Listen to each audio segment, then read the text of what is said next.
Check 1, 2.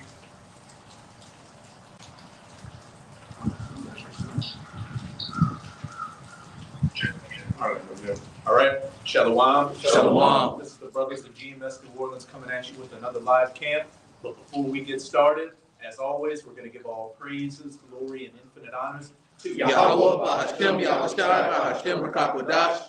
Double honors to the apostles and elders of Great Millstone who rule and teach well, and peace and salutations to you sincere Akim out there, pushing this word of truth and sincerity to the four corners of the globe. May you brothers journey to the end, and to you few sincere Aqua diligently learning in silence. Shalom. Shalom. And hey, the topic for today's camp is just going to be the fame of the word, because we've had another situation where we've had to change locations. And it's been like that for, pretty much the last year or so.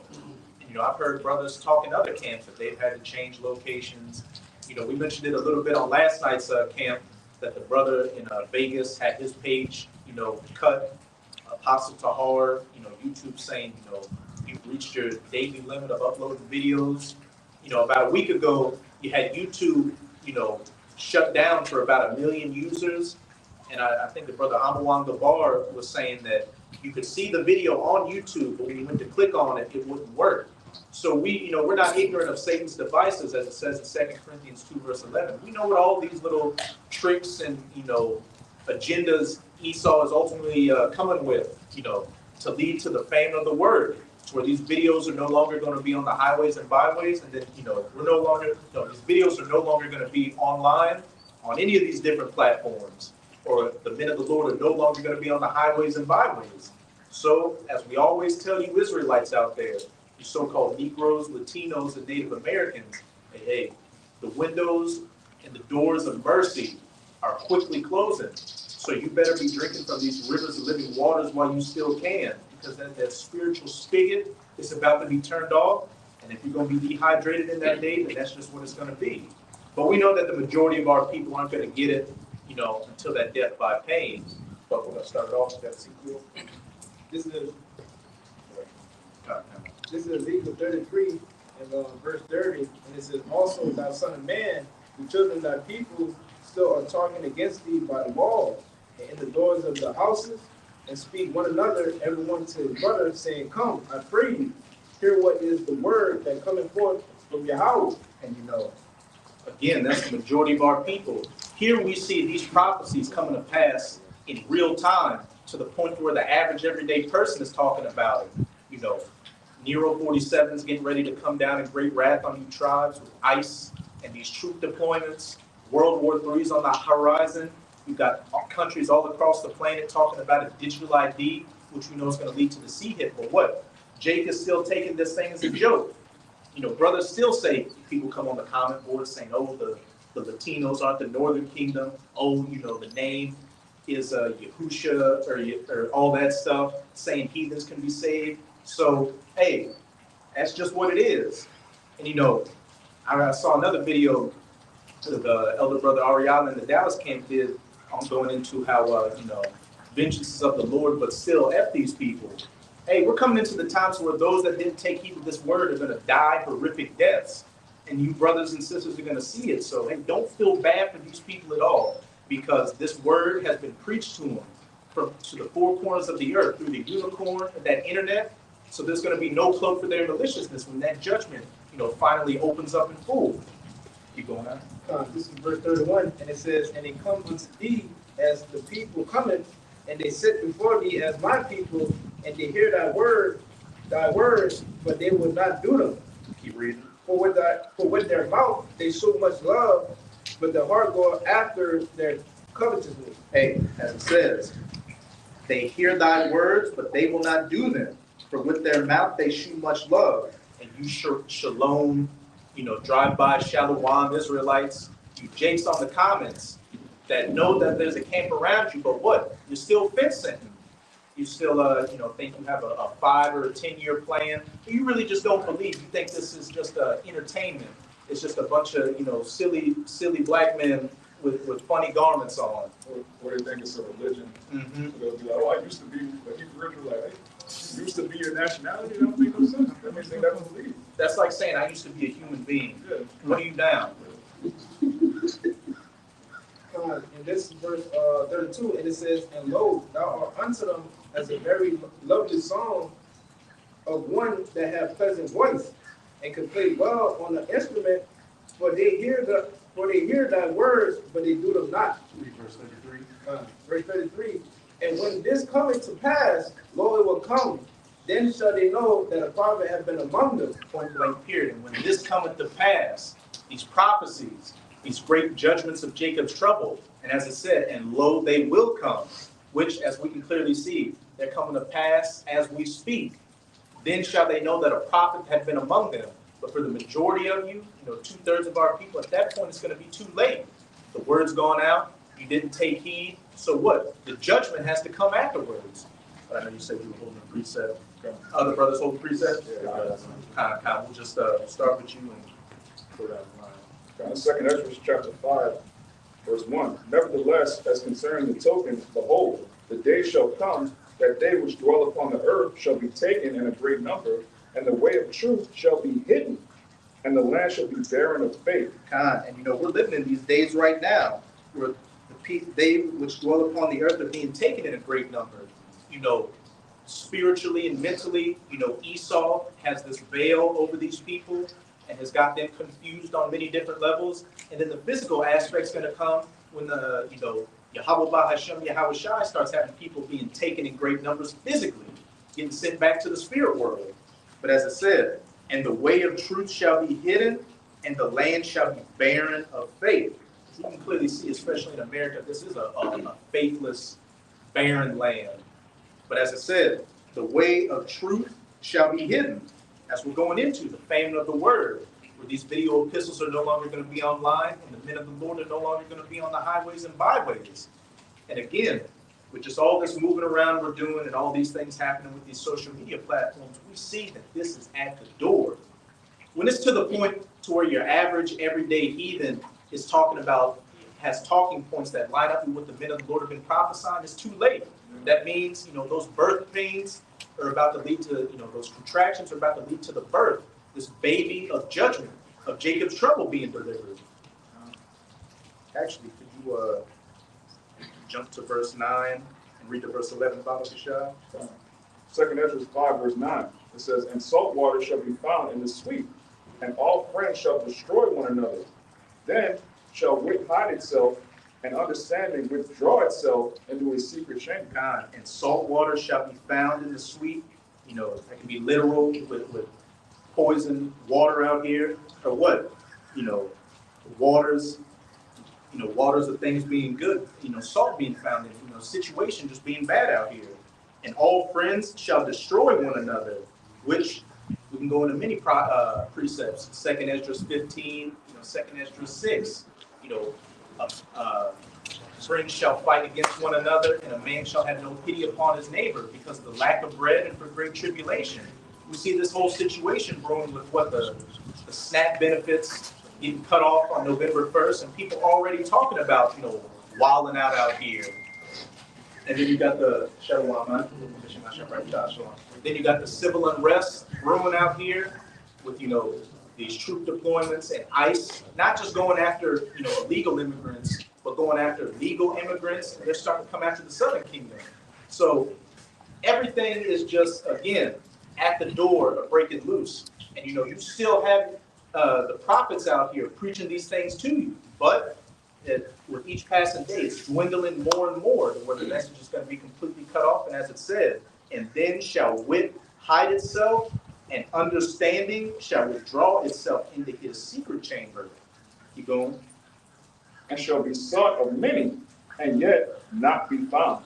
Mm-hmm. Then shall unrighteousness and incontinency be multiplied upon earth. Keep going. One land also shall ask another, and say, is righteousness that maketh a man righteous gone through thee? And it shall say, no, And when we get to that Amos, it backs this up.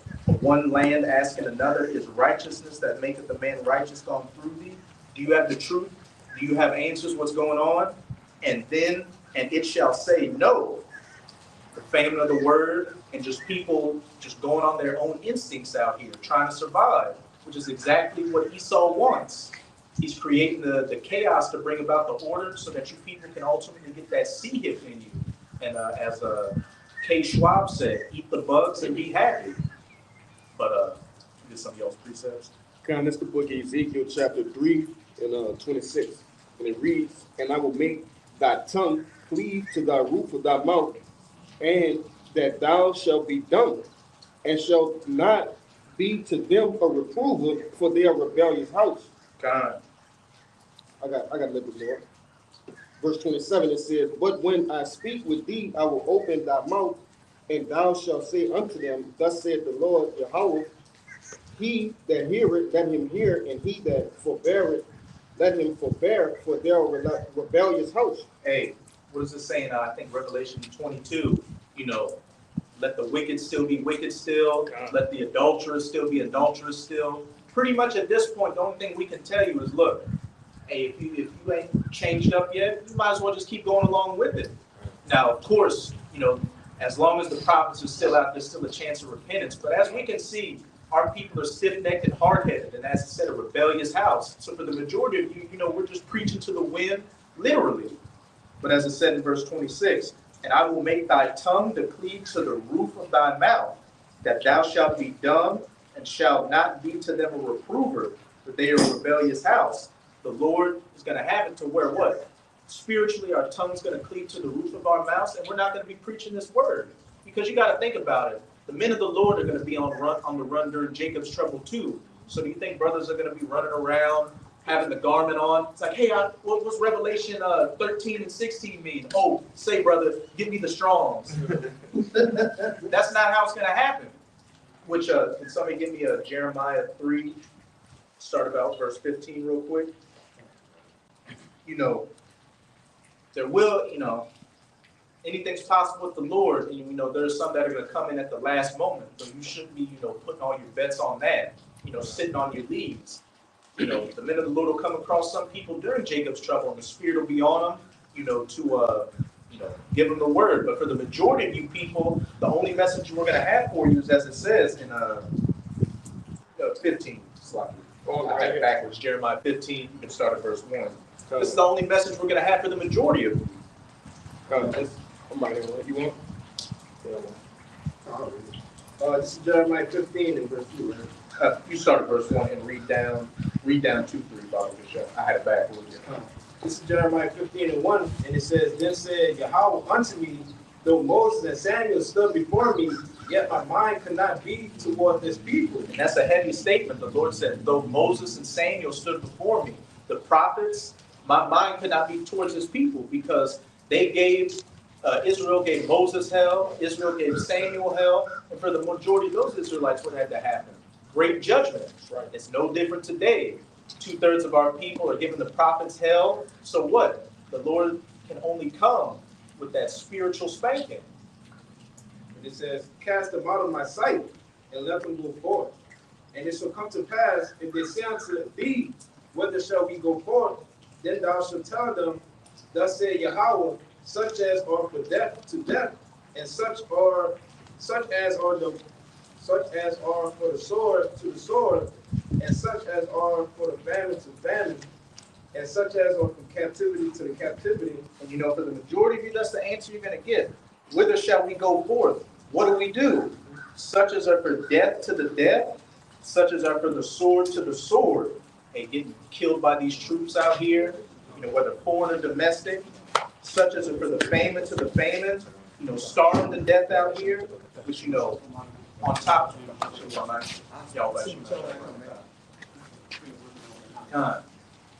of these, the looming threat of these government benefits getting cut off, you got people talking about how the U.S. farm industry is in a state of chaos right now. And then, of course, the elites are going to manipulate the supply chain to create artificial famines out here. So a lot of people are going to starve to death. And and such as are for the captivity, to the captivity, getting sent to these detention centers out here, like what? Alligator Alcatraz, the Cornhusker Clink up in Nebraska, the literal Alcatraz. They're sprouting up detention centers all across the country to send you Israelites there. They constantly have like job applications, come work at this plant, come work at this. They don't call them concentration centers, but I mean that's clearly what it is, man. We saw it Europe afterwards. Mm-hmm.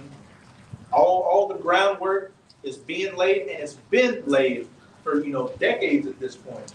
Our apostles and elders always reference this lady who used to be in the U.S. Army back in the mid-'90s, talking about detention camps and concentration camps and mass death coming to the American citizen.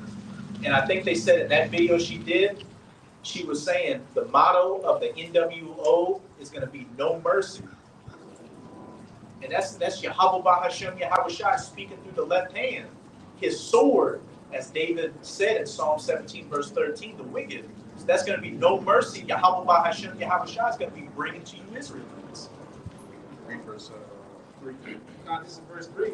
And it says, and I will appoint over them 4 kinds, said Yahweh, the sword to slay, and the dogs to tear, and the fowls of the heaven, and the beasts of the earth to devour and destroy. So on top of famines and troops and civil unrest and race wars, you're going to have these animals out here attacking and butchering people. This is the nastiness of the scriptures, which we try to warn our people about. But for the majority of you, this is just something you're going to lean against the wall and listen to and think it's just for entertainment. But we'll get back to some of those precepts. We'll just go down the line. This is Shalom, man. this is the book of Psalm, chapter 145 and 18. It says, the Lord Yahweh is nigh unto all them that call upon him, to all that call upon him in truth. He will fulfill the desire of them that fear him. He also will hear their cry and will save them. The Lord preserveth all them that love him, but all the wicked will be destroyed. You can break it down. You're just backing up the brother, pretty much the Lord has it, set up, to the people that's sitting here, doing his work, that's calling out to him, the Lord is going to protect. Okay, but at the end of the day, the people that's continue to be niggas, that's continue to disregard the Lord, they're set for their judgment, which is going to come at the end of the day. Yes, the book of Isaiah 55, verse 6, it says, seek ye the Lord while he may be found, call ye upon him while he is near.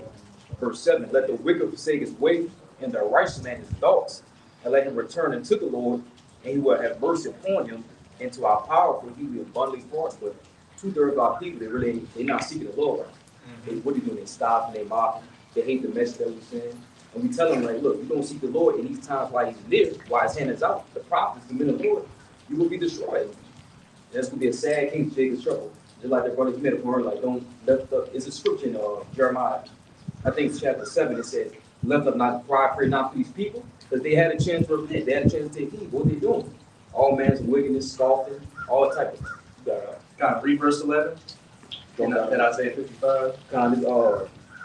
Isaiah 55, verse 11 reads, so shall my word be that goeth forth out my mouth, and it shall not return to me void, but it shall accomplish that which I please, and it shall prosper in the thing whereunto I sent it. Backing up that Ezekiel 33, we started off with. In 33, what did it say?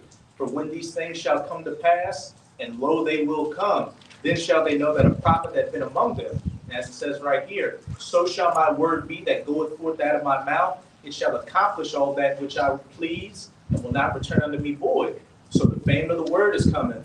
And what comes after the prophet's not speaking is that great judgment, which there is no escaping that. You've got a lot of Israelites out there that like to say, oh, we've been through enough. Jacob's trouble already happened. Well, if that's the case, then why, when it talks about Jacob's trouble, it says it's been a time like no other? You Jakes are in for a rude awakening. And for the majority of you, you're not going to get woken up spiritually until those troops are kicking in the door and sticking that bayonet in your face. This is Amos 8, it started at 11. Behold, the days come, said Yahweh power, that I will send a famine in the land, not a famine of bread, nor a thirst for water, but of hearing the word of Yahweh. And hey, that's the ultimate, fan of the word scripture. As it said, behold, the days come, which these days, you can say we're in these days right now. They just haven't fully manifested themselves. Because, you've got all these different things taking place to what? Make it harder and harder for the men to preach the word. Behold, the days come, saith the Lord Yahweh, that I will send a famine in the land. So that's coming too. A physical famine. Not a famine of bread, nor a thirst for water, but of hearing the words of Yahweh. Keep going on. Verse 12. And they shall wander from sea to sea, and from north even unto the east. They shall run to and fro to seek the word of Yahweh, and shall not find it. Backing up that 2nd Esdras 5. One land shall say to another, is wisdom gone through thee? And they shall say, no. Unless Yahweh Bahashem Yahweh Shai puts it to where you come across a man of the Lord. For the majority of you people, once the word's cut off, like Michael Jackson, this is it. You're not going to find it, and you're going to have to navigate yourself through Jacob's trouble without knowledge, wisdom, and understanding to be your stability. So you're going to be completely unstable out here. Read verse 13 now. In that day shall the fair virgins and young men faint for thirst. Hey, not having those sweet waters. It's going to be salty in that day because you're not going to be able to find anything, and you're going to be spiritually dehydrated. You're going to have to get it how you live.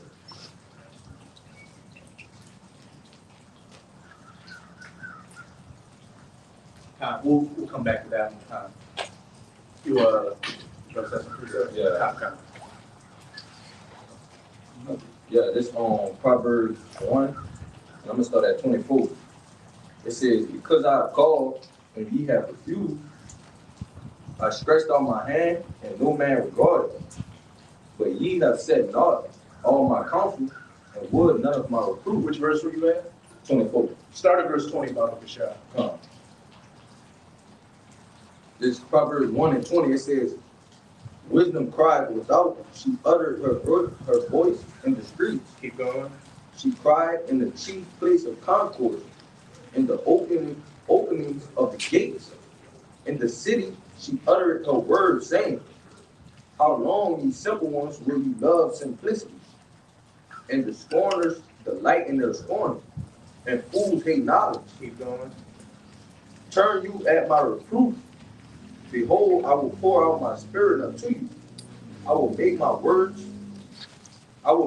my words unto you. Which is what Yahweh Bahashem Yahweh Shai is doing by what? Having his mouthpiece out here.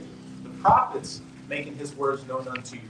And as it said in verse 20, wisdom crieth without, she uttereth her voice in the streets. She crieth in the chief places of concourse, in the opening of the gates. In the city she uttereth her words with what? The brothers out in the, the agora, these major places of concourse in these cities, which, we were at, downtown before that New Year's situation happened. But, you got brothers in the highways and hedges as well, out in the wilderness, out in places that are less populated, preaching this word. So there's really no excuse for you Israelites out here that say, oh, I didn't hear the word. What am I going to do?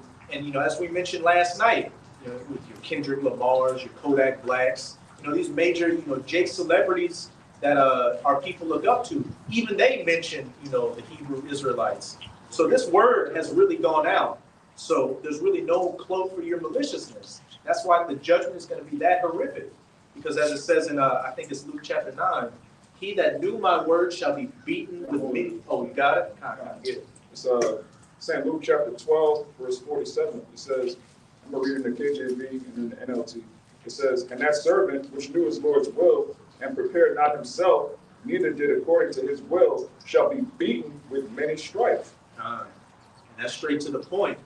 Whether you put your hand to the plow or you've heard this word, you know the will of the Lord. As it said in that Proverbs, 1 and 20 to 23, the Lord made his voice known unto you in the chief places of concourse and his wisdom crying within the streets. So, with that being the case, you're going to get beaten with many stripes. In the NLT, it says, a servant who knows what his master wants, but isn't prepared and doesn't carry out those instructions will be severely punished. Will be severely punished, point blank period. And as it says in 2 Ezra chapter 9, then shall they know it after death by pain. Death by pain to the nerve endings. You know, and it says in Isaiah 2 that I will put their strong delusions on them and their fears. So the very things you fear of going out by, that's more than likely how Yahweh Bahashem, Yahweh Shah is going to take you out. You're afraid a pack of dogs ripping you to pieces, probably going to get torn to pieces by a pack of dogs. You know, you're afraid of drowning, you're going to be on the run, you're going to have a bunch of troops or whatever behind you. The only thing in front of you is some deep-ass water. So you're going to have to make some hard decisions. But, Yeah, this back in that Proverbs chapter 1, verse 24, it says, because I have called and ye have refused, I have stretched out my hand and no man regarded. But ye have said not all my counsel and would none of my reproof. you can break it down too. I will also laugh at your calamity. I will mock when your fear comes. Okay, because that's what those people are doing now. They're not listening to the Lord's words when he's preaching to his prophets. Okay, so when those things is happening to him in Jacob's trouble, he gonna laugh as they laughing now. I'm gonna jump down to 28. It says, then shall they call upon me, but I will not answer. They shall seek me early, but they shall not find me. Okay, because that's when they're gonna decide to try to find out where the prophet's at. But by that time it's too late. What you got? You know, going back to that Jeremiah 15, whither shall we go? To the sword, to the famine, to the famine, to the death. That's going to be the only answer, you know, the majority you were going to receive when these things come to pass. You were holding one. Good. All right, this is Sirach, chapter 5, verse 7. Make no tarry to turn to the Lord, and put not off from day to day. For suddenly shall the wrath of the Lord come forth, and thou security, thou shalt be destroyed and perish in the day of vengeance. You can break it down. Yeah, so basically, seeing the times we're in, man, we in the end time, where all hell can break loose. If you want to be covered, ain't no put it up, man. You know, especially, man, while, hey, man, this truth is still being pushed out. You got to keep taking heed, you know, hearken. If not, they will be destroyed while all hell breaks loose. Straight to the point. I was just going back and For the precept real quick. This is Ecclesiastes 12:1. It says, remember now thy creator in the days of thy youth, while the evil days come not, nor the years draw nigh, when thou shalt say, I have no pleasure in them. And we know we're basically surpassing that time where basically we're entering into the evil times, man. Okay?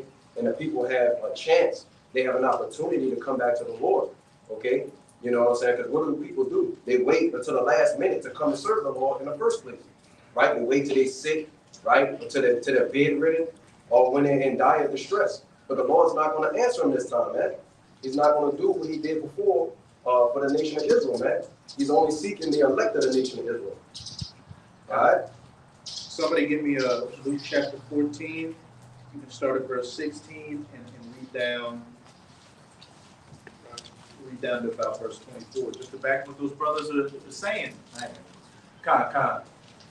Because, you know, the doors of mercy are still open. So, you know, put not off day to day to, you know, come to the Lord. Because, you know, this spiritual supper, you know, this feast is being prepared as we're about to get in this parable that Yahushua gave. So, you know, freely eat. Because once the food's gone, hey, the party's over. Said from 16 to 24, right? This the book of St. Luke, chapter 14, and verse 16.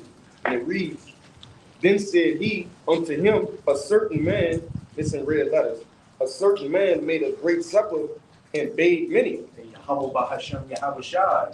Have this great supper being made right now. You know, the other brother Yakinan says all the time, you know, this is like a spiritual buffet. You know, we feed brothers, and then brothers that come in, it's their job to feed the men that come in after them. But what we're constantly doing is feeding this spiritual bread and this spiritual water, which is Yahweh Shai, as he said in John, unto the people.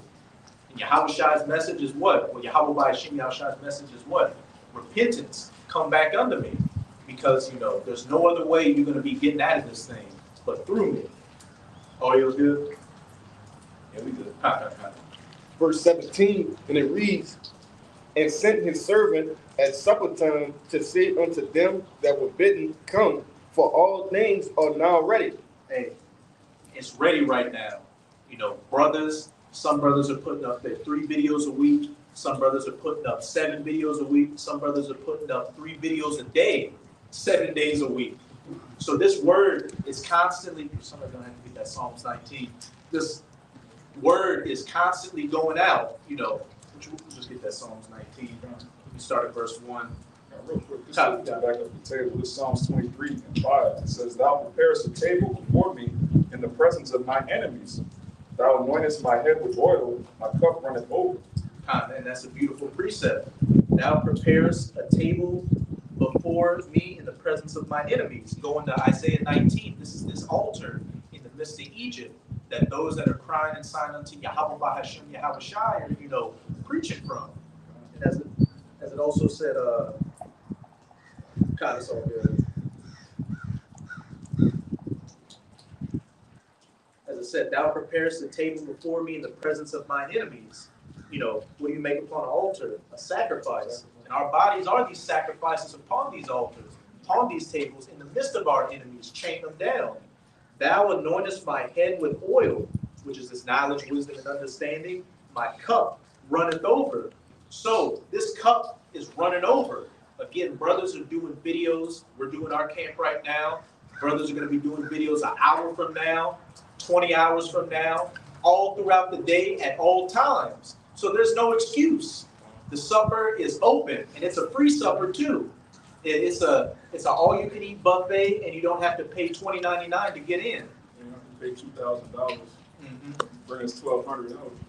Oh wait. Oh yeah. I want that thousand. You just didn't hear me. Kyle, you can jump to that Psalms 19 and get back to that Luke. In Psalms 19 and 1, it says, The heavens declare the glory of the Most High, and the firmament showeth his handiwork. You know, these satellites, the unicorn, out in the second heavens, low orbit space, beaming these internet signals from one end of the earth to the other, showing the works of Yahweh Bahashem Yahweh Shai through his men. It says, Day unto day uttereth speech, and night unto night showeth knowledge. So day and night, every hour of the day, this word is going out. This cup filled with oil is running over.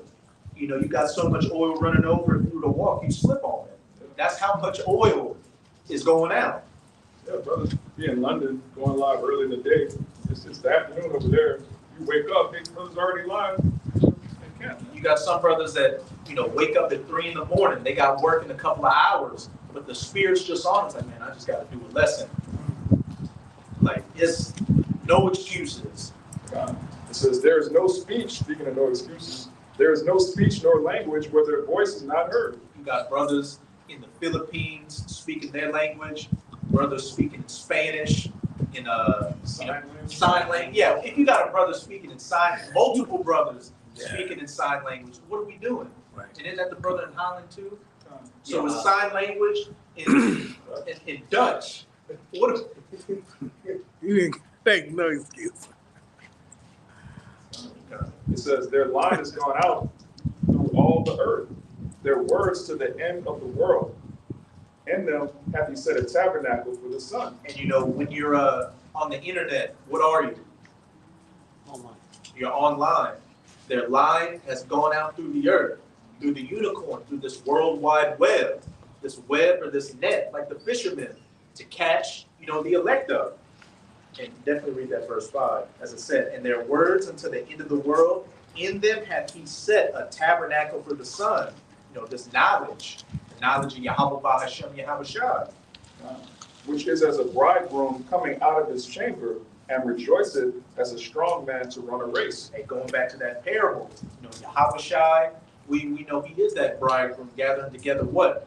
The virgins with those lamps filled with oil, who are what? Waiting for the marriage, or what? The supper, as we're going into with this parable. And best believe those that are hearing the word, when they get that invitation to the supper, they're coming to it. But as it says in this parable, as it's going to go into, there are those that have made excuses, as the brother brought out, tarrying to turn to the Lord day by day. Kind of, you got it, then we'll get back to that, Luke. So it's Romans chapter 10, verse 18. But I say, have they not heard? Question mark. Yes, verily, their sound went into all the earth, and their words unto the ends of the world. Hey, have they not heard? Their sound has gone unto the ends of the earth, and their word. I know you were holding one. It's Proverbs 22:3. It says, a prudent man foreseeth the evil and hideth himself, but the simple pass on and are punished. Because the shot you brought out in that Proverbs 1. How long the simple ones love simplicity? And then Kabal, you brought out the Sirach 5:7. Yeah, because in your security, you're going to be destroyed. For what? Being simple. Because the word of the Lord, is going throughout the earth. Nobody want to take heed. You got it. And it said, what a prudent man foreseeth the evil and hideth himself. Mm-hmm. That goes into what? The supper, being invited to the supper. I'm not going to deal with the things of the world, but what? I'm going to go into the safety of this house and enjoy this supper. You know, eating off the spiritual words of Yahweh Bahashem, Yahweh Shai, being nourished therewith. Kind of back in St. Luke, chapter 14. I'm going to read 17 again. And it reads, it says, and sent his servant at supper time to say to them that were bidden, come, for all things are now ready. Mm-hmm. And they all with one consent began to move so I can make excuse. The first said unto him, I have brought a piece of ground, and I must needs go and see it. I pray thee, have me excused. Yeah, I got to pick up an extra shift on Saturday because I just bought this one-bedroom studio apartment that I need to pay the rent on. Keep going on. Verse 19, and it reads, it says, and another said, I have brought 5 yoke of oxen, and I go to prove them. I pray thee, have me excused. Yeah, I just bought that G-Wagon. I just bought that Land Rover. I got to pay this car note, so I got to pick up some extra shifts. And then, when you do come to camp, you say, oh, this isn't a camp car. I'm leaving that at that. I'm going to come do a work after I make 30 bucks. Verse 20, and it reads, here's the hot button issue right here. Verse 20, it reads, it says, and another said, I have married a wife, and therefore I cannot come. Hey, I have married a wife, and I cannot come. Jake putting all his energy into the woman. The woman, the kids can't make it to camp because you gotta take them out on Saturday because the woman's begging you for your time. You popping the woman on a Friday night, so I'm unclean. Knowing that camp's the next day, just excuse after excuse after excuse. Verse 21. So that servant came and shewed his Lord these things. Then the master of the house, being angry, said to his servant, go out quickly into the streets and lanes of the city, and bring in hither the poor and the maimed, and the halt and the blind. And the servant said, Lord, it is done as thou hast commanded, and yet there is room. Keep going. And the Lord said unto his servant, go out into the highways and hedges, and compel them to come in, that my house may be filled. So as I said, so the servant came and shewed his Lord these things, and the master of the house, being angry, said to his servant, go out quickly into the streets and the lanes of the city, and bring hither the poor and the maimed and the halt and the blind. Jake out here that just spiritually messed up. And the servant said, Lord, it is done as thou hast commanded, and yet there is room. What does it also say in the scriptures? The harvest is plenty, but the laborers are few. Hey, there's a lot of work to still be done out here. As Apostle Tahar says, there should be a camp on every street corner in America. But as you can see, it's always ever been a few good men preaching the word. Verse 23, and the Lord said unto his servant, go out into the highways and hedges, and the highways and byways, the chief places of concourse, even the hedges, the places that are less populated, and compel them to come in, that my house may be filled. I'll just read verse 24. For I say unto you, that none of those men which were bidden shall taste of my supper. And that is not where you want to be, to have heard this word. And a brother can also give me that parable of the talents. To have heard this word and had the opportunity to preach it, but what? You just didn't take heed and you put it to the side. You thought you had I got plenty of time.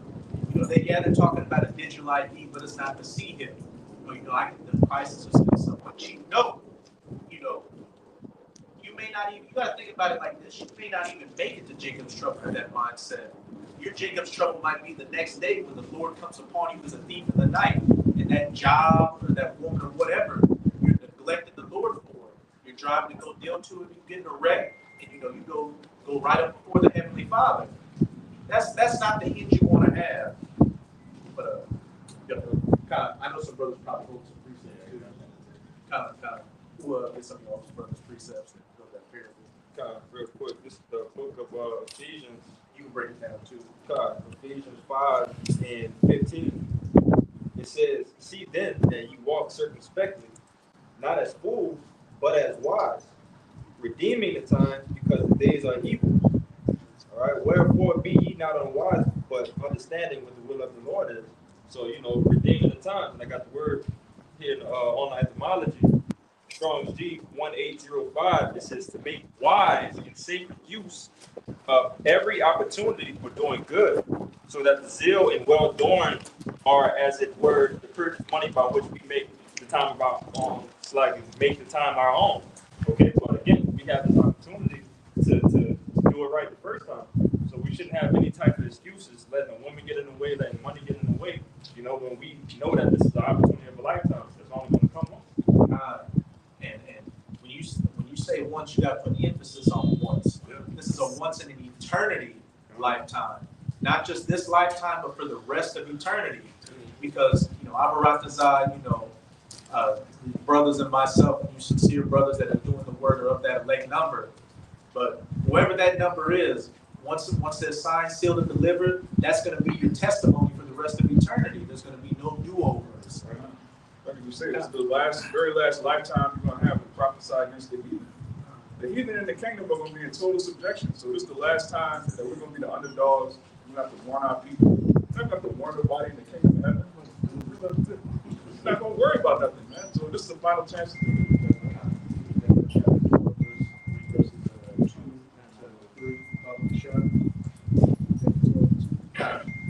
This is Daniel 12 and verse 2, and it says, "And many of them that sleep in the dust of the earth shall awake, some to everlasting life, and some to shame and everlasting contempt." And that dust represents confusion, which before we came into the truth, we were all in a state of confusion, calling ourselves by these bywords, believing in that American dream. But when we woke up, we came out of the dust. And as it says, and many of them that sleep in the dust of the earth shall awake, some to everlasting life. Those that were bidden to the supper and came to the supper and became, guests at the supper to enjoy that food. Ultimately being of that elect number and being in the kingdom with that eternal memorial of righteousness. And then some to shame and everlasting contempt. So just as the elect are going to have that eternal memorial in the kingdom, those that, feigned the hand at the word, didn't spend this grace period to take heed to the word, your reputation the rest of the kingdom is going to be somebody who gave up, somebody who put this world, who put Esau before the Lord.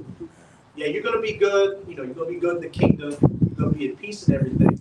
But when you see the elect and, the reputation that they're going to have, that's going to make you think in your mind, well, and especially if you were around the men of the Lord, if you knew of the word, how much more is that going to sting?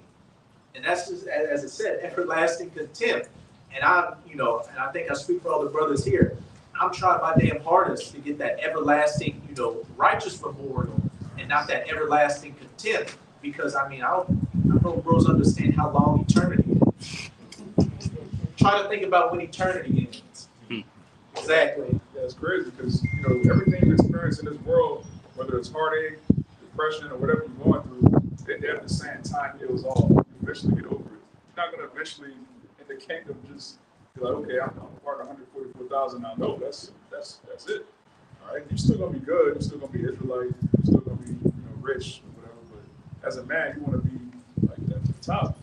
Especially average, top con, above average. Yeah. I would say we'll be above average. We'll be just average Jake. We'll be above.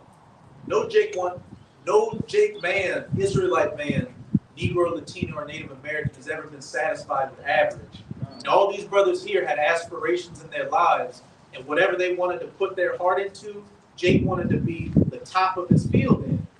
So now with this truth, to be the top king, the real master of the universe, put your heart towards it. All of them, they all complete alphabet, top of the line. You're not fucking with that. Uber alphabet. Yeah. Go infinity man. Omni man. Exactly. All man. I can get a quick one for God, you got it. This is the book of Sirach, chapter 44. One of my favorite chapters. It says, let me get to the point. Sirach 44 and 7. It says, all these were honored in their generations and were the glory of their times. There be of them that have left the name behind them, that their praises might be reported. And some there be which have no memorial, who are perished, as though they have never been, and are become as though they had never been born, and their children after them.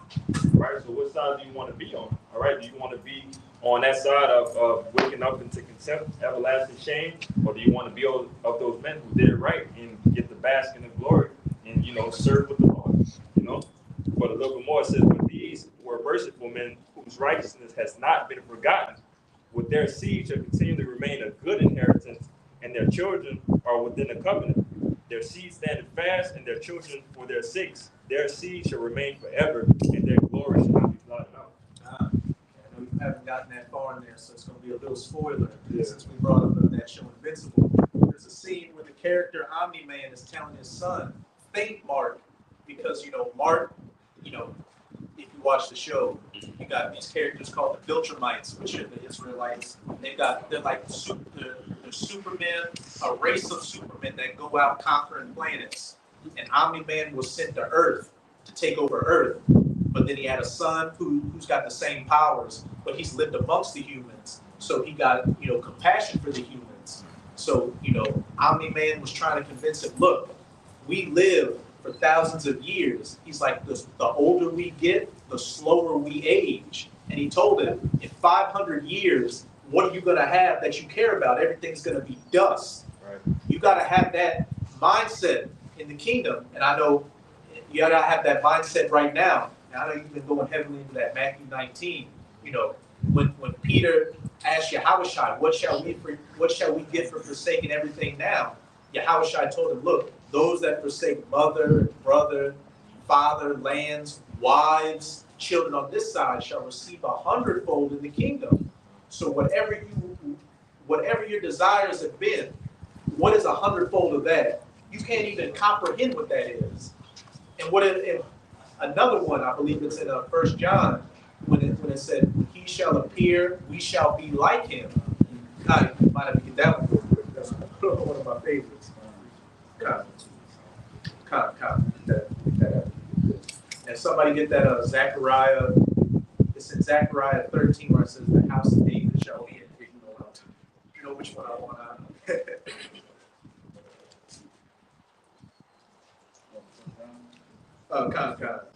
Yes.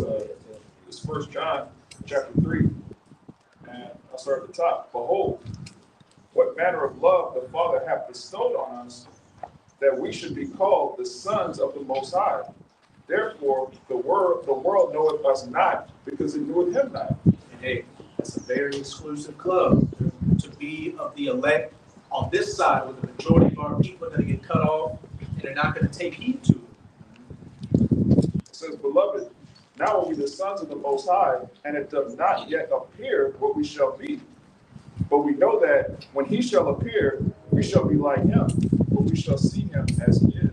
It does not yet appear what we shall be. Brothers are 5'8", 5'9", 5'3". Brothers golden, brothers, got health ailments. We just look like feeble men. Then on top of that, the reputation we have is, niggers, spics, time toes, the worst of society. But within that, Yahweh Bahashem Yahweh Shai has his chosen men.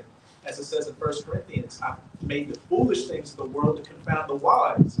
These feeble forms with the mighty spirits in them to confound this world. And then when Yahweh Shai comes, that's when the body is going to catch up to the spirit. When we get those new spiritual bodies, and we shall appear as he is. I was just going to say, and as it says in Romans, being joint heirs with him.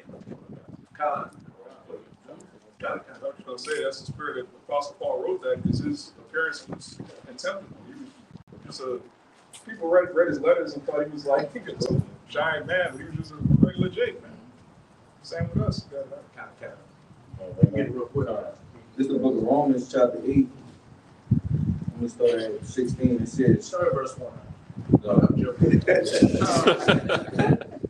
Verse 16, it says, the Spirit itself beareth witness with our spirit that we are the children of the Most High. And because, especially with the prophets, the spirit of the prophets is subject to the prophets. What the prophets did in old times, prophesying both against many kingdoms, of great evils and wars and pestilences, we're here doing the exact same thing. The Spirit bears witness who the prophets are, and just Israel in general. The characteristics that our people had, whether righteous or wicked, bearing witness who they are. Verse 17, it says, and if children, then heirs of the Most High, and joint heirs with Hamashiach, if so be that we suffer with him, that we may also be glorified together. And the great sacrifice, the innumerable sacrifice that Yahweh Shai made for us, what was his reward? Sitting at the right hand of the Father, waiting to come and reclaim his kingdom, to where everything, as it says in Revelation 5, above the heavens, on the earth, and beneath the earth, are going to bow down at his feet. So if we're going to be joint heirs to him, that means existence is going to bow down to our feet as well. Keep reading that. Read verse 18, and then you got yours. In verse 18, it says, for I reckon that the suffering of this present time are not worthy to be compared with the glory which shall be revealed in us. Straight to the point. For I reckon that the sufferings of this present time are not worthy to be compared with the glory that shall be revealed in us. Back in that John, and he shall appear, and we shall be like him. And what you got brothers 20s, 30s, 40s, and in the grand scheme of things, several decades of being alive is nothing compared to an eternity of peace and dominion and rulership. So with this little time we have to make our calling and election sure, hey, make the most of it, because this is the last opportunity to do so. And going back to that Daniel chapter 12, you want to wake up to that everlasting praise and honor, and not to that everlasting contempt. Before you get yours, can you read that verse, that next verse in that Daniel? This is Daniel 12:3, and it says, and they that be wise shall shine as bright as the brightness of the firmament, and they that turn many to righteousness as the stars forever and ever. And you shall shine and be bright like the stars of heaven forever and ever, having that glow, that eternal glory about you. I often think about that dream that brother had a couple of years ago, where it was the kingdom of heaven, and he said he was just flying in the dream, and he flew, he was flying, and you had all the other Israelites, in the kingdom, and one of them said, that's one of them, and he said as he was flying over them, all of them bowed. Like, just imagine a wave of people just bowing and lowering their head as you fly over them. That's the glory that awaits the 144,000. But to get that glory, you have to do the work. And as it just said in that Romans 8, whatever little baby shit you're going through right now, flush it down the toilet, because we've got eternal glory waiting for us. Kind of. You alluded to this a few times. I just wanted to read it. This is the book of Sirach, chapter 18, verse 9. The number of a man's days at most are 100 years. As a drop of water unto the sea, and a gravel stone in comparison of the sand, so are 1,000 years to the days of eternity. So 1,000 years is nothing, like a drop of a pebble in the sea to eternity. Like, just for a second, think about eternity. Like, just think, man, living for eternity. But so that means, like, you know, if we're at that number, we're gonna be looking back 6 million years from now, being like, man, you remember when you had those braids in your beard? You remember when the brother did this? You know, the brother liked to eat 2 salmon plates. He was bugged out. It's a salmon plate, so it came with a piece. God. But, you know, it takes a great deal of faith to even think about eternity. That's how we know these other camps ain't got it, man. The biggest, what was this, the Sakari, they said they're gonna die in the kingdom, we're not really gonna literally be covered. They had some nigga on the comment board that was like, yeah, I always knew eternity wasn't real, man. You would just get bored. I'm like, What the? how you gonna get bored in the kingdom? Like showing you, the Lord set up these different camps to just attract reprobates, man. That's not a gonna nigga get bored in the mindset. kingdom of heaven. Not gonna have an iPhone.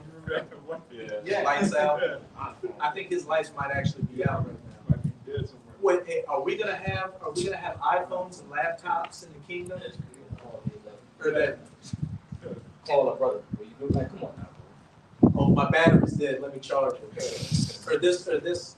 And whoever Jake that said this, you're an infamous Jake. You're gonna be one of those Daniel 12:2s that's gonna have that eternal memorial of contempt and shame, where you said, well, if the white man's in slavery, how are we gonna have jobs in the kingdom? Oh my God. We're gonna find you, all right?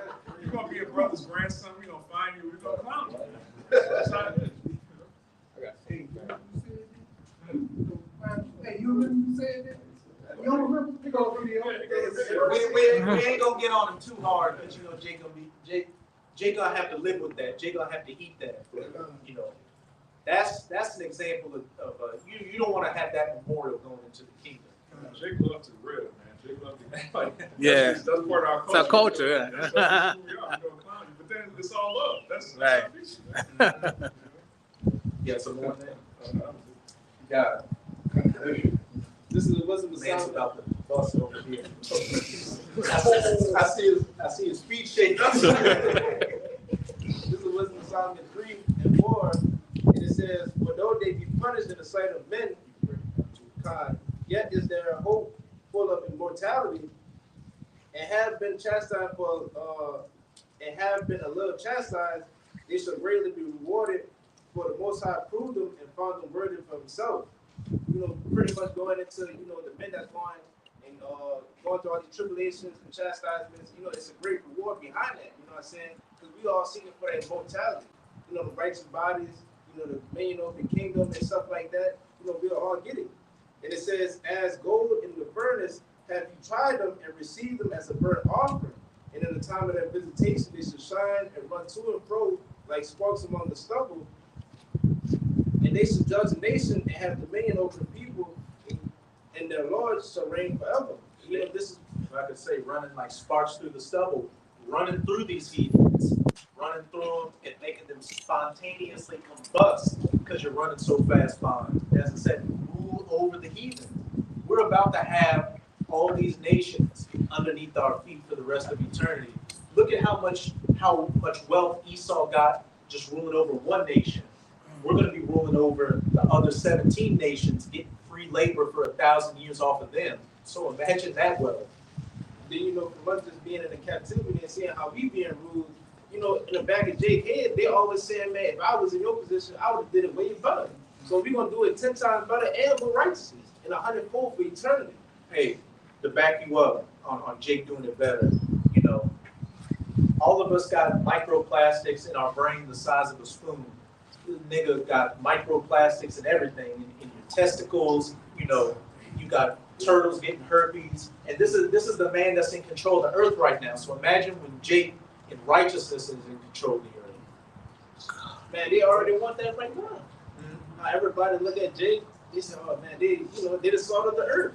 You know what I'm saying? Without us, it just would be bland. It would be like some unseasoned chicken. Nobody would eat that shit. That shit trash. And Esau, as much as Esau likes to say, go back to Africa, which we're not from Africa, Esau would never let Israel go, because that's where he gets his power from. Any nation that had Israel underneath them was unstoppable. It's just the average loser out here, the Edomite that's worried about a 9 to 5 and his 401k. That's like, oh, niggas go back to Africa. Who's gonna watch the NBA without Jay? The NFL without Jay? Boxing, MMA, music. Who's listening? He saw make music, man. That's beautiful you said that, because even BG, the real BG, he was saying, they were asking him, so, with AI, it's going to replace everything, right, with robots? And he was like, yeah, for manual labor and stuff like that, which is what you Edomites do. But he said, for sports, we're going to still have people do that. Even he was like, I don't want to see robots play sports. I want to see Jake play sports. Yeah, Jake running the Jake, giving aneurysms, concussions, and all of that. They need the love, man. But BG, even his daughter's got a Jake right now, so you just threw in your own kingdom. You saw. Yeah, the Rothschilds, his daughter too. With a damn rapper from the third world, man. From down here.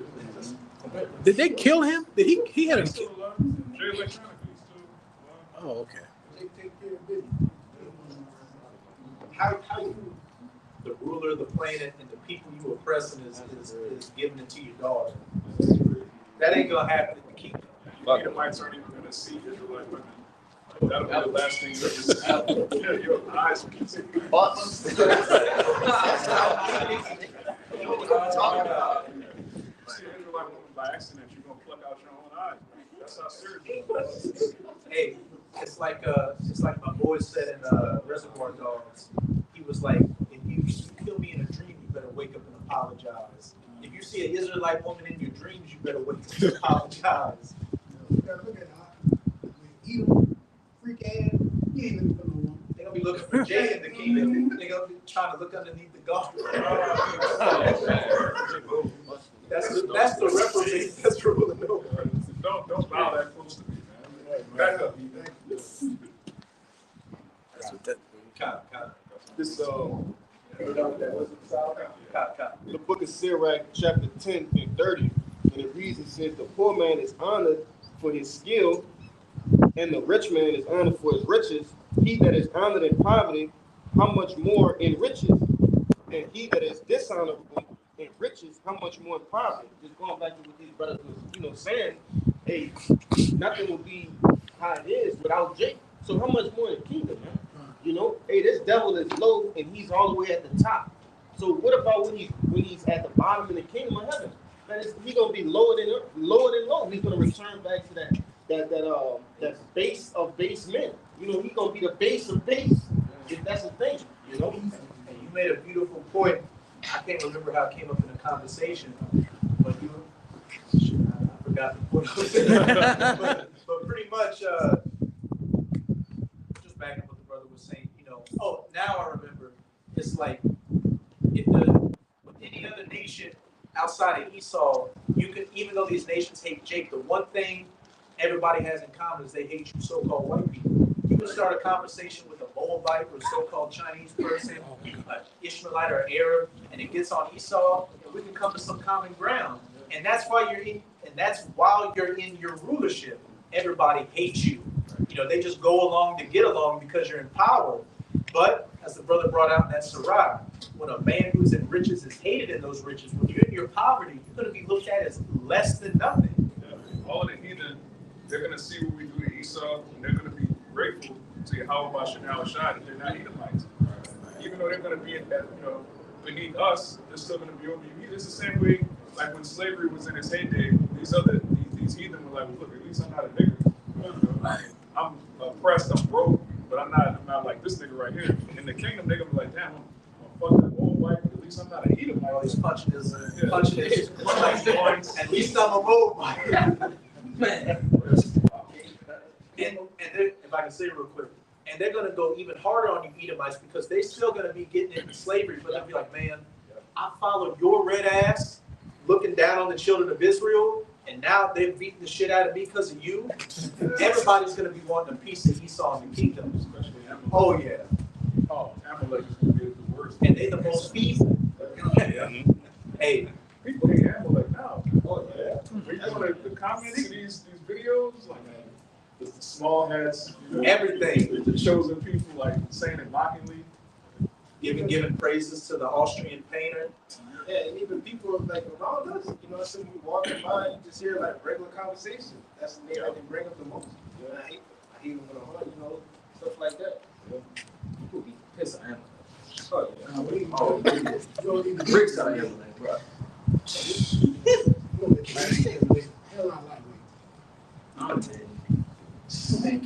Man, hey, Amalek's a bad boy.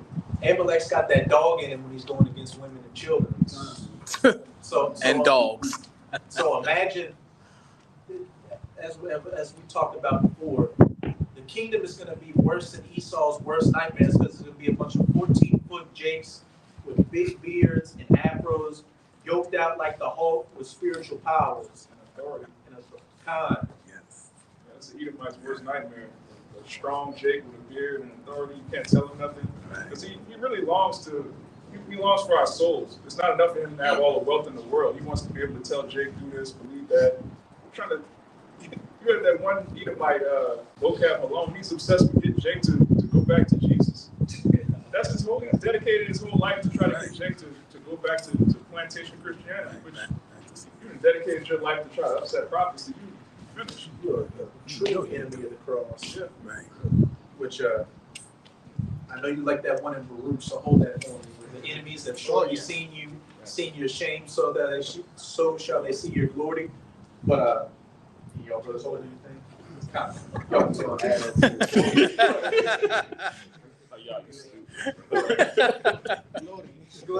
add I get excited. His Hispanic side coming out. Vocab when they're small to even make an Edomite 12 tribe chart. Yeah, That's I saw how that. crazy and delusional he is. I saw that shit. You know, It is, man. But he trying to be like Jake. He trying to be a rapper and all that. He's trying to be a prophet, I guess. And I remember one time he was, and he's still trying to sneak in to be Israel. He said, yeah, my dad's a whatever, but he's like, my mom's Italian, so, I'm full of that ragu. No, you're not. Not at all. Nice try, Henry. You're full of that mayonnaise. You're full of that spoiled mayonnaise.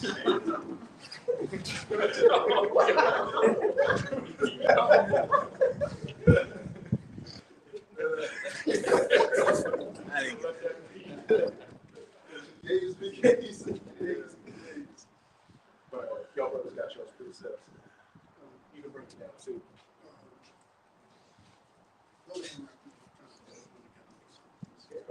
No, I'm nervous. I'm trying to get it together.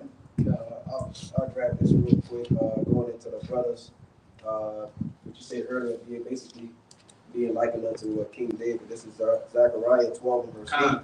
It says, "In that day shall the Lord defend the inhabitants of Jerusalem, and he that is feeble among them at that day shall be as David." So the feeblest among Israel is going to be as David. And when we go into David and his mighty works, he was unstoppable. He was invincible. It said he hopped over walls like he had hinds feet. He could bend iron bows. The elder brother Yakina brings up all the time when the apostles went to a museum that had some ancient artifacts. There was a shield, David's shield, and he said David was on the shield doing a headlock to a lion, and he said David on the shield looked like the Hulk.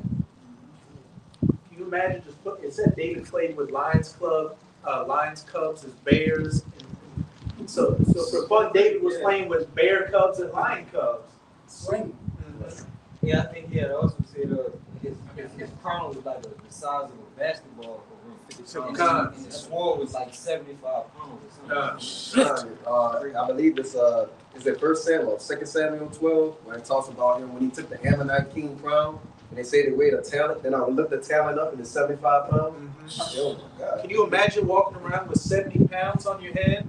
Like nothing? Like you just chilling on your throne with 70 pounds on your head. Yeah, our stature. So that shows the strength of our people in the past. And David was the Israelite of Israelites. So the feeble amongst us is going to be as David. Now let's see what the part 2 says. And the house of David shall be as God, as the angel of the Lord before them. And the house of David shall be as God. What does that even entail? Like, and the powers that come with it. From ever. Yeah. You got it. All right. This is the book of Luke 16. I'm going to start at verse 19. This wanted to, like you said, how Amalek will be a slave in the kingdom, and how we're going to rule over them. The parable of Lazarus and the rich man. Verse 19. There was a certain rich man, which was clothed in purple and fine linen, and fared sumptuously every day. And there was a certain beggar named Lazarus, which was laid at his gate full of sores. Lazarus represents Israel as the other name. And that certain rich man is Amalek, who we talked about earlier. They got all the riches on the earth right now. God, those dogs look at the swords of these heathens, put the gas stations and the Chinese chicken joints in the weed shops into our communities, feeding us poison while they live in the suburbs, living fat off of our misery. Verse 21. Desiring to be fed with the crumbs which fell from the rich man's table. Which is what Jake gets, from the lowest Jake even to the highest Jake. You have some of these Jake celebrities that are worth hundreds of millions of dollars, but what's that to a trillionaire? I mean, trillion doesn't even compute with these elites. When you control the earth, your wealth doesn't have a number on it. Yeah. They don't even have millions. So look at Kanye West. He went from a billionaire to a millionaire overnight. How can you do that? You have billions of dollars. Talking against the rich man. No, I was just gonna say he really didn't even have access to his money. Really, that's the type of things that Esau does with his contractual stuff. The fine print. So to speak. That's a lot of these. I was gonna say Esau could turn off the banks anytime. Go get your money. They got armed guards. Chase, J.P. Morgan. Put your money with Esau. It still is. That's his face. When your face is on the money, like you're through. If you're not the nation whose face is on the money, you're through. And just to back up what that brother was saying, like this, our people that are so-called successful and made it, it's all an illusion. Because how do you have money but you don't have access to the money? I gotta go get permission to go get money from the bank. Even when you try to withdraw more than like 10 bands, they ask you why, fill out this form. Submit this to the IRS. But it's your money, but you got to get permission to get your own money out the bank. You can't even carry, like $5 because if you get pulled over with it without a receipt or something to be there, they can confiscate that. This is not yours. All right. Moreover, the dogs came and licked his soul. You say with the other nation, coming in the Jake neighborhood with their business.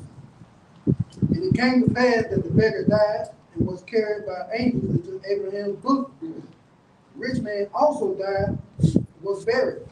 In hell he was lifted up. In hell he lifted up his eyes, being tormented and seeing Abraham before all, and Lazarus in his bosom. And that hell is Esau in slavery in the kingdom. Because as brothers always say, heaven and hell represents a condition. When you're in your heavens, you're in rulership. When you're in hell, you're in the condition we're in. Verse 24, and he cried and said, Father Abraham, have mercy on me, and send Lazarus that he may dip the tip of his finger in the water and cool my tongue. And that's Esau begging for mercy in the kingdom, which is going to be no mercy. You just forget about begging. You're going to have to drink that cup to the dregs. And we even see this spirit with these Edomites now. Just look back with 911. That's when Esau gets attacked, that's when he wants Jake to come and help defend him. Come help whenever anything bad happens, especially now. With this government collapsing and Nero 47 being a tyrant, that's when Esau is like, we're all being oppressed by the elites. We all got to come together. I said, now they won't come together. Now y'all saying, you've been so. We laugh at y'all, sir. You go on TikTok and Instagram, they just crying, weeping, crashing out living. We love it. We love to see Jake's brushing his teeth in the morning listening to that laughing. Jake eating and drinking and laughing at them, and they just any old people. That big spit.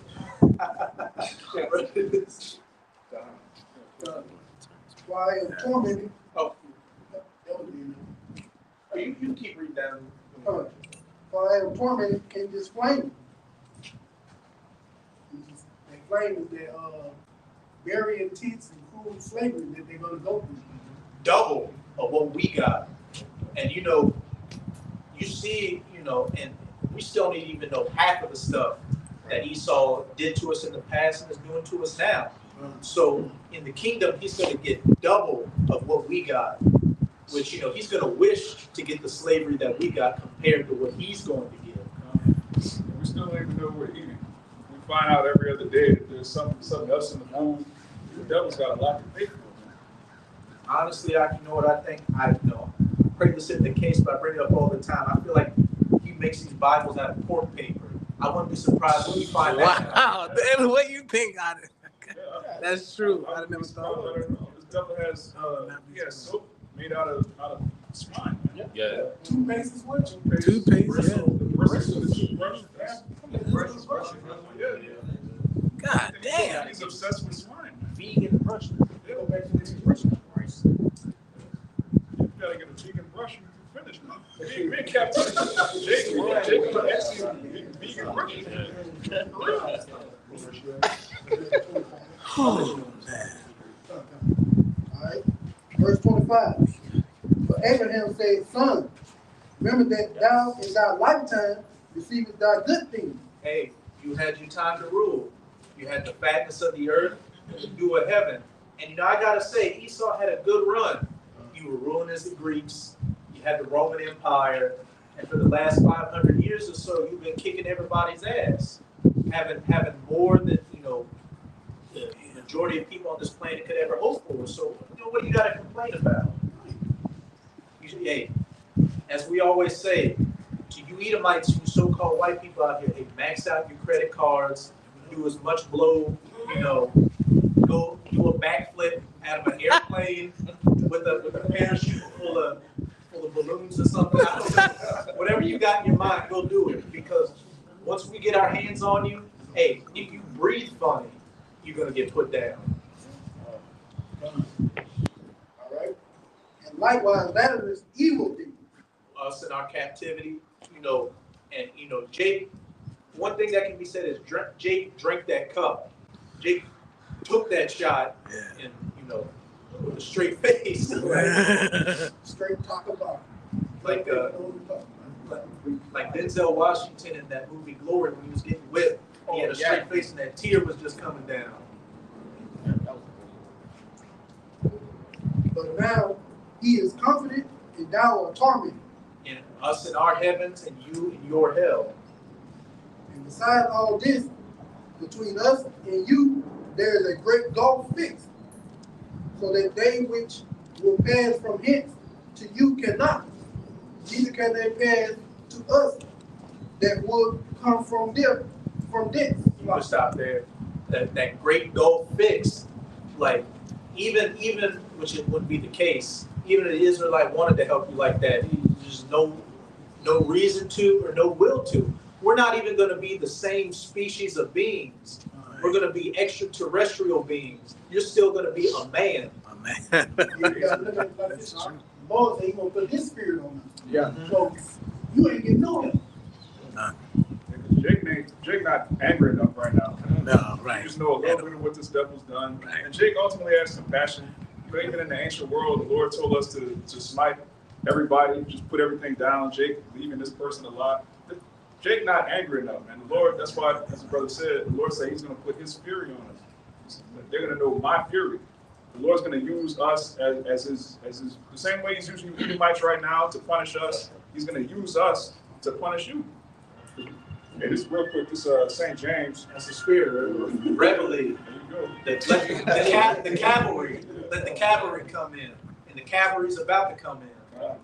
This St. James chapter 2, verse 13, it says, "For he shall have judgment without mercy that have showed no mercy, and mercy rejoiceth against judgment.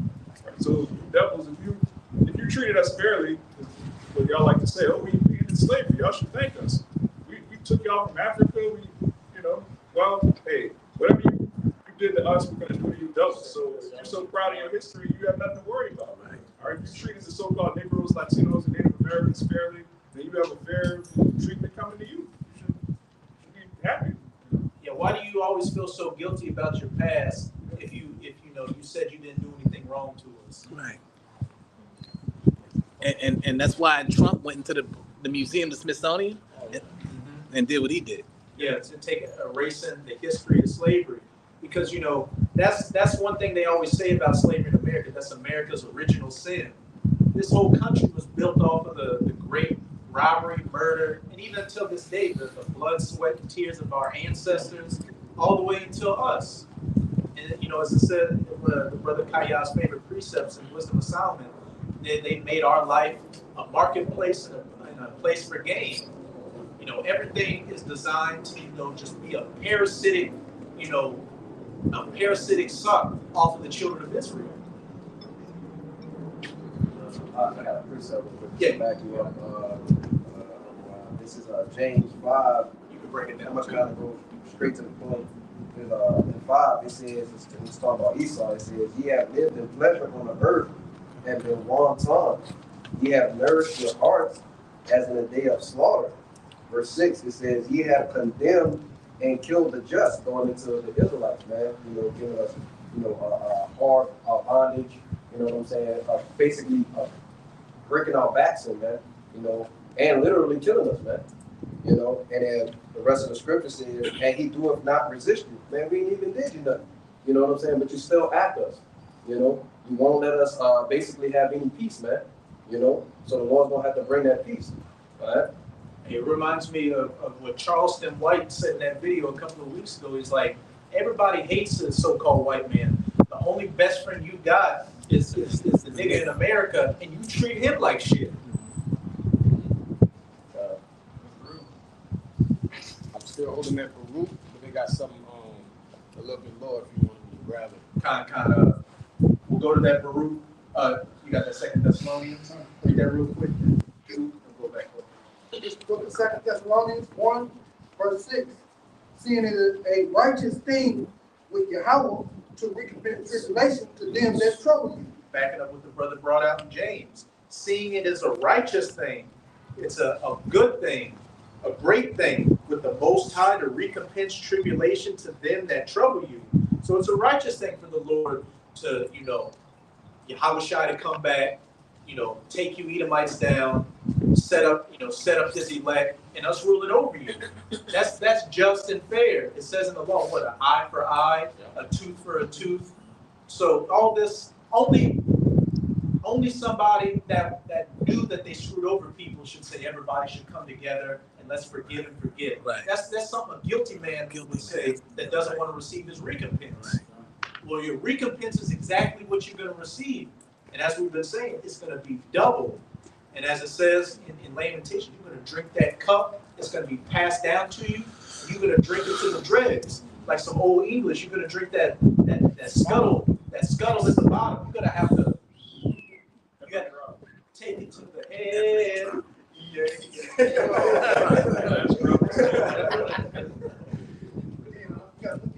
That's why I'm saying they beat us. They still beat us. They ain't quit. Yeah, they're saying we should come together while still violating them. They're crazy. Right. It's not like they stop. But you can get yours. This Isaiah 51 and 22. It says, thus said thy Lord, Yahweh, and thy power that bringeth the cause of his people. Behold, I have taken out of thine hand a cup of trembling. That's the spirit. That's the one I was thinking about. Even the dregs of the cup of my fury, thou shalt no more drink it again, but I will put it into the hand of them that afflict thee, which have said to thy soul, bow down, that we may go over. And thou hast laid thy body as the ground and as the street to them that went over. You got it. Yeah, so basically, like the brother said, they're going to drink the dregs of the cup, the same cup they gave us. All right, but we're going to reward them double. All right, so they're going to get and like you said, we don't know everything that's been done, all the wicked and the evil that this devil has done. We only know a small portion. All right, so they're gonna get that 100% times 2. You got it. Con. You're gonna get this treatment. I remember that movie, Birth of a Nation, where the Jake was trying to starve himself to death, so he wouldn't eat. So what they did is they took that cornmeal and made it a paste and broke Jake's teeth and stuck a funnel in his mouth and force fed him. And that's just what we know they did to our people. So imagine that times 2. But you're gonna drink that cup down to the dregs, and you're gonna get seconds. You're gonna do a cake stand with that cup. Come on, we gotta hold on. And even when you choke him and it's coming out of the side, it's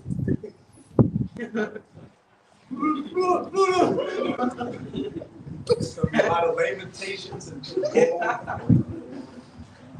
got it, man. This Revelation 18, instead of 5. It says, "For her sins have reached unto the heaven, and the Most High have remembered her iniquities. Reward her even as she rewarded you, and double unto her double according to her works. In the cup which she had filled to her double." You got it. God, but that's just backing up that point of them having to get double of what they have done to us. As a brother brought out, earlier, that this cup is running over with oil with us preaching this word. That cup of slavery is going to be running over for you.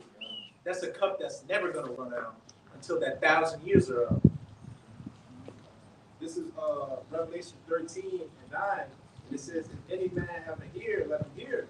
He that leadeth into captivity shall go into captivity, and he that killeth with the sword must be killed with the sword. Here is the patient and faith of the saints." And that's straight to the point. He that hath an ear, let him hear, vocab. Because I know you tried to say, oh, that doesn't mean that. That's exactly what it means. I can't think of any other interpretation for that. He that leadeth into captivity, the transatlantic slave trade, colonialism in America, shall go into captivity. He that killeth with the sword, the whole history of our people. And we're just talking about this current rulership you have. We ain't even gotten to the Greeks or the Romans. You still have to pay for Cain. You have to pay for all that. So that's compounded interest of slavery that's coming to you. Okay, I said it don't mean that. Guess what? In the kingdom, you're gonna understand the scriptures perfectly. You're gonna be able to break down every verse dealing with captivity and slavery. It's gonna be your reality. You're gonna live the scriptures. You're gonna have the curses. All you Amalekites that want to be Jews, you're gonna have the curses of the 12 tribes of Israel. All right, Deuteronomy. Well, we get it. Congratulations.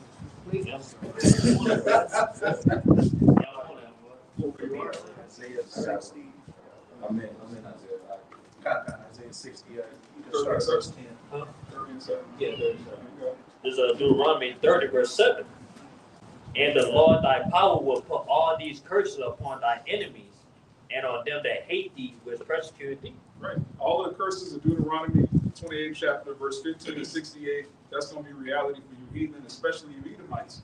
All right. You're going to have people over you, ruling over you, telling you what you can eat, what you can't eat. All right. You're going to have to go to your enemy for everything, the want of everything. All right. You're going to be a Jew. You're going to have the curses of the Israelites. All right. Now, you're not going to have the reward or the blessings, but you're going to know what it feels like to be under a divine curse. All right. It's going to last 1,000 years. God, backing up that book. What did he say to the rich man? Hey, you had your time to live, sumptuously. So, hey, when time's up, time's up. You don't want to sit to it. We don't eat my camps. Everybody to make us do that. Just for our youth. I'm not even going to do that. I don't want any fun in the kingdom. Think about that. Just a bunch of Edomites. Like, look, we'll be coming out. All praises to whatever weirdo Molech they worship, man. No, that didn't be our guy. You can do that on your plantation. But on my plantation, you're going to have to smile. I want to see you smile. No matter, even if you're getting beat, you got to smile. Oh, no. See, I told you, when I told you last time, I said in my plantation, it's going to be illegal to smile. You're gonna have to smile on mine. It's gonna be illegal. Don't smile. You better grow some teeth and smile. Where's your teeth at? You knocked them out, Lord. Well, you better find some. That's teeth to crazy. put in That's there. crazy, man. Hey, I can make cool just to knock it back out. I said, if they're caught smiling at me, you slacking on your pet. Like, wait, I'm not doing a good job fucking you up. All right, cool. Turn the heat up. Hey, that's us. We'll be up already. No slack. Yeah. Nasty. So, quick precept to back you brothers up.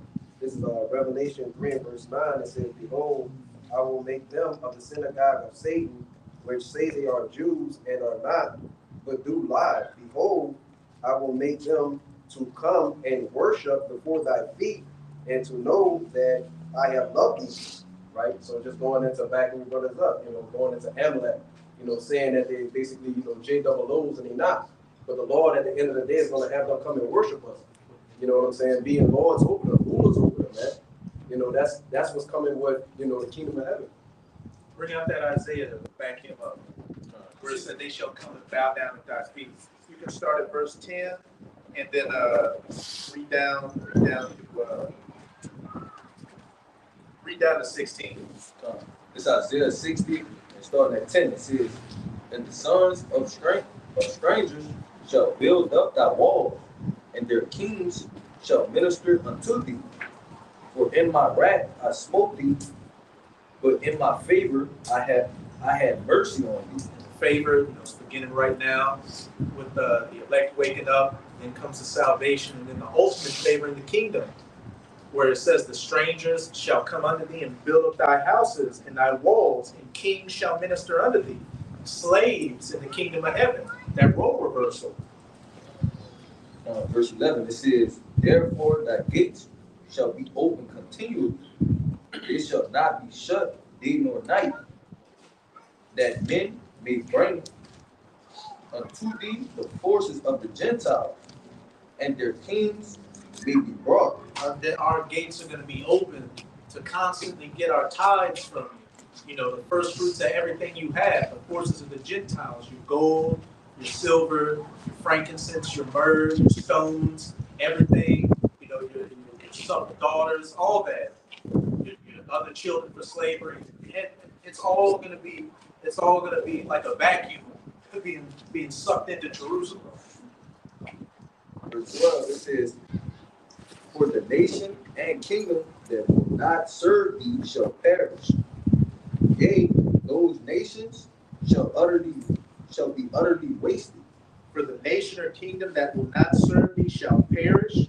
Yeah, those nations shall be utterly wasted. Because not only will we be able to physically lay hands on you, but when you read in Zechariah 14, it says that the heathens that don't want to come up and worship on our high holy days, we can cause their lands not to rain. We're going to be able to cast angels on you to curse you, control the weather. Everything these elites do on the left-hand side with their technology, we're going to be able to do with spiritual powers. There's going to be no escape. And it's going to be done in righteousness. We're not going to ruin the earth like it's justice. Verse 13, it says, the glory of Lebanon shall come unto thee, the fir tree, the pine tree, and the box together, to beautify the place of my sanctuary, and I will make that the place of my feet glorious. Keep going, and this is the point to back what the brother brought out in Revelation 3. Verse 14, it says, the sons also of them that afflicted thee shall come bending unto thee, and all they that despise thee shall bow themselves down at the soles of thy feet, and they shall call thee the city of the Lord, the Zion of the Holy One of Israel. As that brother brought out in Revelation 3, it says, those that say they are Jews and are not shall come bending down and worshiping at your feet.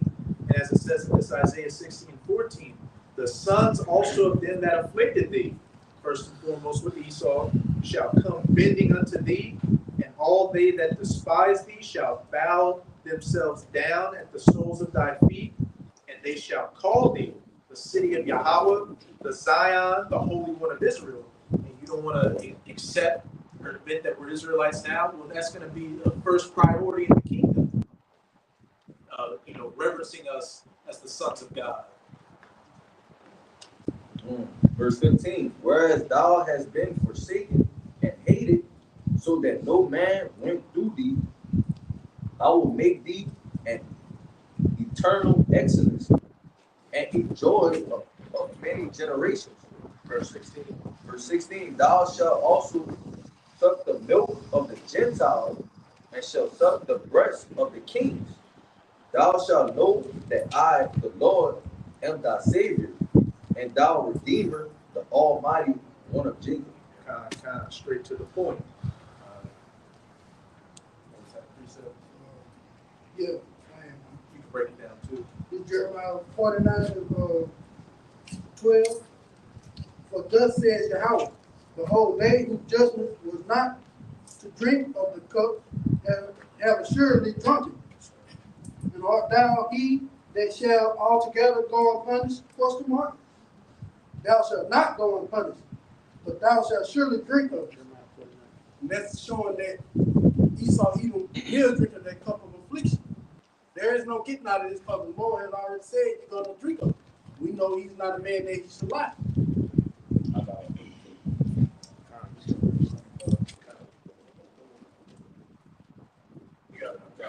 This Isaiah 14:2. It says, and the people shall take them and bring them to their place. And the house of Israel shall possess them in the land of the Lord for servants and handmaids. And they shall take them captives who captives they were, and they shall rule over their oppressors. Straight to the point. They shall rule over their oppressors. Which chapter was that in? That was Isaiah 14. Kind. I know in another one it says too, where it's like, and kings shall be thy nursing fathers, and queens thy nursing mothers, and they shall lick up the dust of thy feet. Which they're literally not going to be licking up the dust of our feet. That's just for you freaks out there. That's just symbolic for them being in a low position, bowing down to us and reverencing us. 49.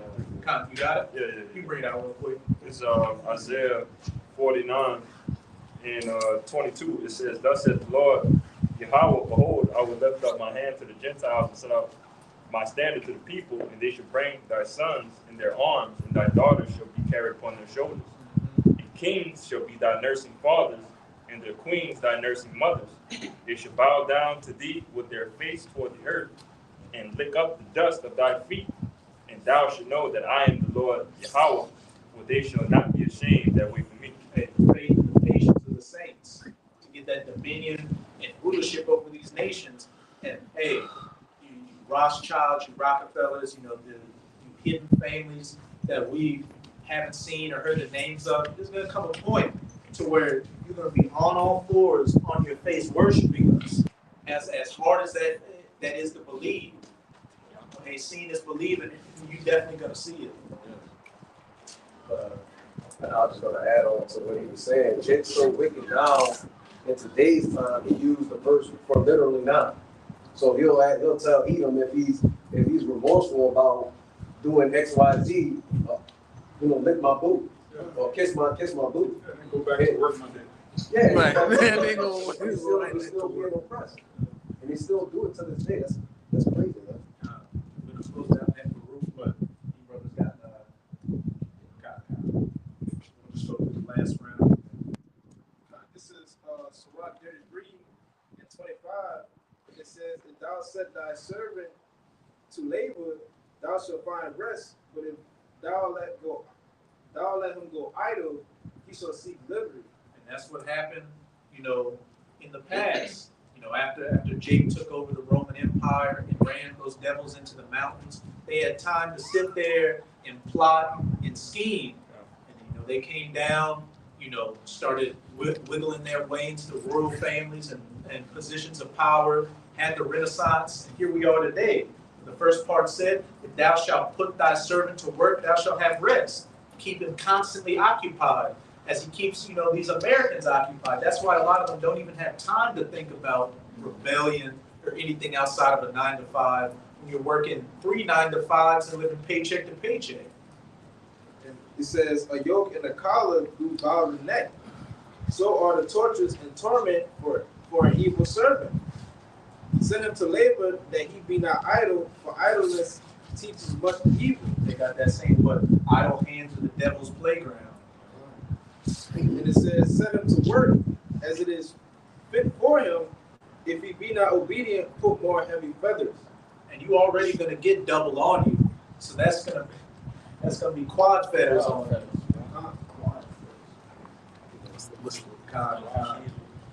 You're gonna have to be, this is me, you're gonna have to be doing that pickaxe breaking rocks, but you're gonna have those, you know how they used to put the ball and chain? You're gonna have them on your wrists, but you're gonna have to find a way to break rocks.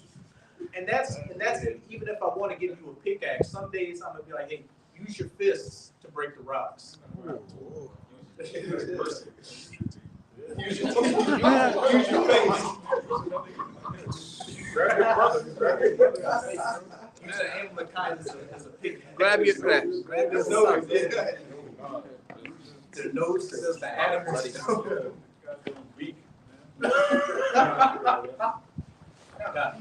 You have one year. Any other brothers got any precepts or kind? Yeah, this Jeremiah 30:16. It says, therefore all they that devour thee shall be devoured, and all thine adversaries, every one of them, shall go into captivity. And they that spoil thee shall be a spoil, and all they, and all that prey upon thee will I give for a prey. You can break it down. I'll read 17. For I will restore health unto thee, and I will heal thee of thy wounds, said the Lord Yahweh, because they called thee an outcast, saying, this is Zion, no man seek it after. Yeah, but it says, and all thine, therefore all they that devour thee shall be devoured, and all thine adversaries, every one of them. So when you go into Psalms 83, the Lord, this is our enemies, it's chiefly you Edomites, man. So we were devoured by you and everyone under you, all the other nations, y'all gonna be devoured too, because y'all gonna get double that cup. That's the point. It's the book of Baruch, chapter 4, and verse 23. And it reads, it says, for I send you out with mourning and weeping, for Yahweh will give you to me again, with joy and gladness forever. Like as now the neighbors of Zion have seen your captivity, so shall they see shortly your salvation from our power. And that's beginning right now, you know, as it says in Psalms 50, and I will put them in order before you. You're seeing the elect wake up and preach this word in truth, and, you know, bringing about the end of your rulership, as it says in Matthew 24, verse 14. You know, this gospel of the kingdom shall be preached in all the world for a witness unto all nations, and then shall the end come. Hence why Esau wants to bring the fame of the word to try to avert prophecy. But what does it say in Acts? We can do nothing against the truth, but for the truth. By you bringing about the fame of the word, you're just fulfilling prophecy. You're caught dead to rights. And it reads, it says, which shall come upon you with great glory and brightness of the everlasting. My children suffer patiently the wrath that has come upon you from Yahweh, for thine enemy has persecuted thee, but shortly thou shalt see his destruction, and shalt tread upon his neck. And, you know, we can see that these days are being shortened quickly. You know, this year's almost up. Like, it felt like January 2 months ago. And I've noticed within even my daily life, it's like the days are getting shorter, and then the hours within the days are getting shorter. It's like, okay, so I woke up, I'm at work, and then it's only a couple of hours, and it feels like, man, I don't even have time to finish the job. Like, I'm running out of time. So the Lord is speeding up the times for the elect's sake, and shortly we are going to see the destruction of this devil. And then the next part, tread upon his neck. When the elect come off those chariots and, you know, punch through those holes like Omni-Man and drag you out of those rat's nests, like the rats you are, and put them cold chains on you. I'm going to jump down to verse 30 and read a little bit of that. All right, Baruch 4 and 30, and it reads, it says, 35. It says, take a good heart, O Jerusalem, for he that gave thee that name will comfort thee. Miserable are the cities that afflicted thee, and rejoiced at thy fall. Miserable are the cities which thy children served, Miserable is she that receiveth thy sons. It's saying how miserable is America that received us, mistreated us, and, had joy over our downfall. Shortly, we're going to see your downfall. And as brothers have been saying, whenever we see you Edomites get on social media and cry and everything, that brightens my day more than anything. To see you finally get everything you deserve. And it hadn't even gotten bad yet. You've already broken down. So imagine when it gets worse. You Edomites aren't built for pressure. And as you always say, I don't know how they're going to make it through the 1,000 years. You're gonna be it's gonna be like Weekend at Bernie's. You're gonna be dead, but it's gonna be a spirit in you having the body still working.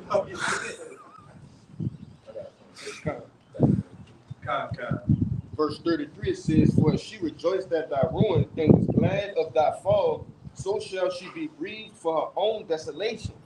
For I will take away the rejoicing of her great multitude, and her pride shall be turned into mourning. Exactly what we're seeing. This is an Edomite lady I was watching the other day, and she literally looked like a corpse talking. That's how bad she was looking.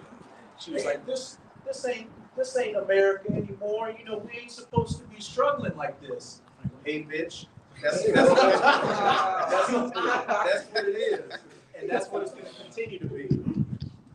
Verse 35, it says, for fire shall come upon her from the everlasting, long to endure, and she shall be inhabited of devils for a great time. When those nuclear missiles hit this place, and then it becomes that desolate wasteland, that eternal memorial where only those desert creatures are going to dwell here forward. But this Sirach 25:7, it says, there be 9 things which I have judged in my heart to be happy. In the tent I will utter with my tongue. A man that had joy of his children, which Israel's finally going to have in the kingdom. What does it say? A little one shall become 1,000. Jacob will be able to sit down and actually, enjoy being, a father, a mother. You don't have to worry about my kids are going to school with some PDF files with green hair, teaching them about donkeys. Trying to be child support in the kingdom. Oh yeah. No rubbers. Able to produce. All right, be fruitful and multiply like we were intended to do. Children are all going to be righteous. All of them. Princes and princesses. Everything you ever wanted to do, you're going to be able to do it and then some.